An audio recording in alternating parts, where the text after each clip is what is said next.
I don't know, I get the feeling a big chunk of this game is just missing. Like someone was putting this thing together and forgot the whole middle part, because you play as this group of people who get tired of living in the snow, so they decide, well hey, let's go take someone else's land and settle there. Well, what a bunch of assholes.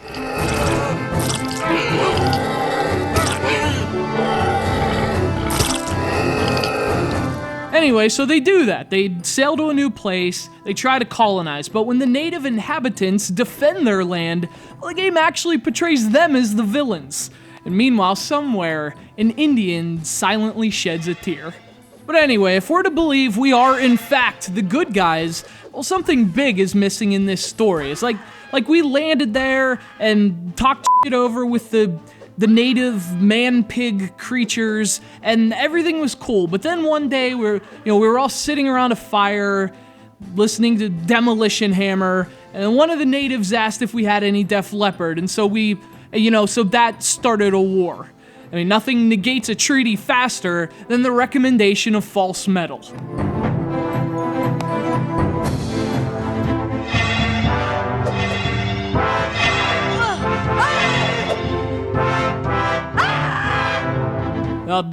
This is one of the many reasons I don't write stories for video games. For whatever reason, the natives play the heels in Time of Heroes, the latest project from the indie development studio Smuttlewerk Interactive. This is actually their second iPad game, following up the RPG Companions. And if one thing is clear based on their first two efforts, it's that Shuttlework is a very ambitious iOS developer.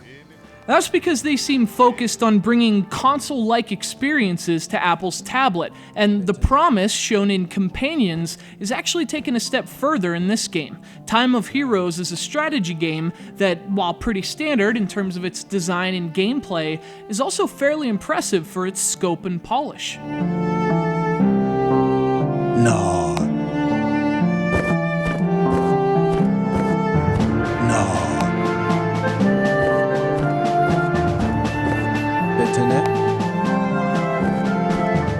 Time of Heroes plays similar to a lot of strategy games. You take turns moving your units across the land, board game style, and when you bump into an enemy, you get a simulated battle. The units with better statistics tend to win those battles, obviously, so managing your army, choosing the right units to use, and developing a strategy is really the crux of Time of Heroes.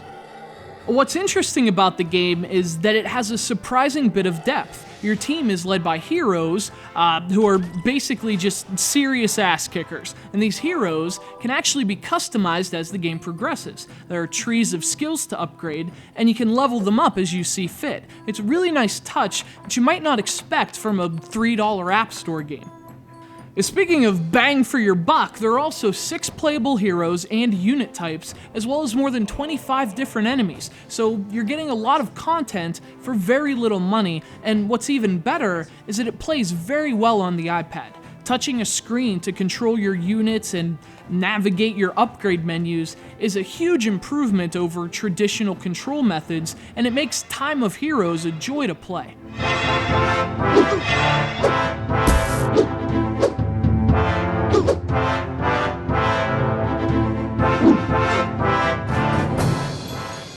I'm not a huge fan of strategy games, but even I was sucked into this game. And for $3, it's also an excellent value. I mean, there's a lot of game here, and most of it is very enjoyable. That doesn't do much you haven't seen before, but if you're looking for a traditional strategy game on the go, Time of Heroes is an easy recommendation.